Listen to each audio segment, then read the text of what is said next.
નમસ્તે, મારું નામ છે ઝાલા જયપાલસિંહ દિગ્વિજય છે. હું ધોરણ 3 માં અભ્યાસ કરું છું. આજે હું એક વાર્તા લઈને આવી છું. તમારે વાર્તા સાંભળવી છે? વાર્તાનું નામ કાગડો અને કાબર. એક હતી કાબર ને એક હતો કાગડો. તેમની વયની પાકી મિત્રતા થઈ. કાબર ભોળી અને ભળી હતી ને કાગડાભાઈ તો બહુ પાક્કા હતા. તો કાગડાભાઈને કહ્યું કે ચાલો ને આપણે ખેતી કરીએ. ખેતી કરશું તો આપણે આખું વર્ષ ક્યાંય ચડવા નહીં જવું પડે.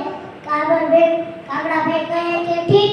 તો ભાઈ પોતાની ચાચોથી ખેતી ખેડવા માંડ્યા. ખેતી ખેડતા કાગડાભાઈની ચાંચ ભાંગી તો તે લુહારને ત્યાં ચાંચ કરાવવા ગયા. જતા કાગડાભાઈને કહેતા ગયા, હું લુહારને ત્યાં ચાંચ કરાવવા જાઉં છું. કાગડાભાઈએ ચાંચ તો કરાવી પણ કામ કરવાની આળસે લુહારની સાથે ગપ્પા મારવા લાગ્યા. કાગડાભાઈની એકલીએ આખું ખેતર ખેડી નાખી તોય પણ કાગડાભાઈ આવ્યા નહીં. તો કાગડાભાઈને બોલાવવા લાગ્યા. જઈને કહે, ચાલો કાગડાભાઈ, હવે બાજરો વાવવાનો સમય થયો છે.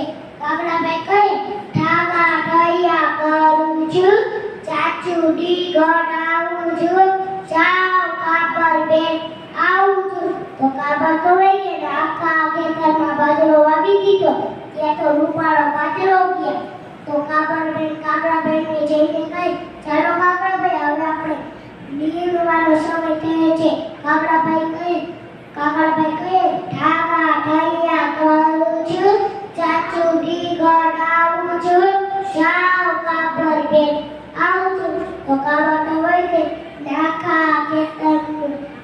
આખું ખેતર નીળી નાખી તોય પણ કાગડાભાઈ નો આવ્યા. તો કાગડાભાઈ બોલાવવા ગઈ.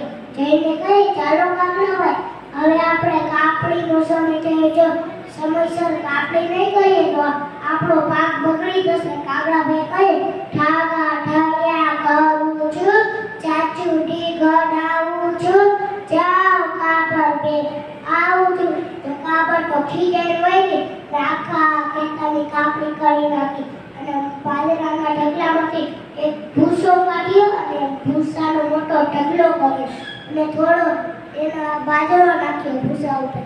પછી કાગડાભાઈને નનકો ઢગલો કર્યો બાજરાનો. પછી કાગડાભાઈને બોલાવવા ગઈ. જઈને કહે, ચાલો કાગડાભાઈ, હવે ભાગ લેવાના બાકી છે. કાગડાભાઈ તો એ વાત જાણીને ભૂલાઈ ગયા. એ વગર મહેનત કરી તોય પણ બાજરાનો ભાગ મળી જશે. તો કાગડાભાઈ